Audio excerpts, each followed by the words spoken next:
السلام عليكم ورحمة الله وبركاته. أهلا ومرحبا بكم في قناة أهل مصر الإخبارية. مفاجأة جديدة في تحقيقات النيابة مع مسؤول اتحاد القرى وعضو لجنة المسابقات. هل كانت واقعة الزنا بمعرفة الزوج وتحت بصره؟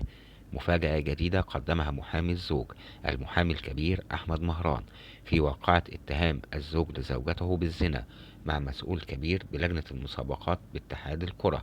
وقال المحامي أحمد مهران في البلاغ المقدم أن الزوج هو في الأصل لاعب كرة قدم في أحد أندية الأقاليم، وهو من عرف زوجته بالمسؤول الكبير باتحاد القرى المصري ليقوم بتشغيلها معه داخل لجنة المسابقات.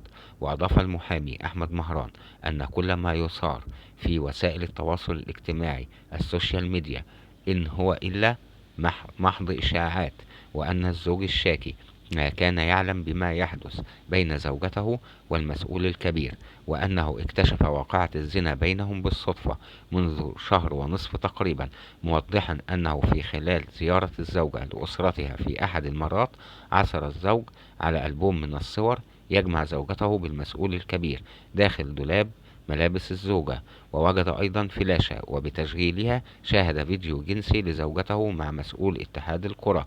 وأوضح أنه طول الفترة الماضية حاول التواصل مع زوجته، ولكن أسرتها خبأت مكانها عنه، فلجأ للنيابة العامة لتقديم بلاغ.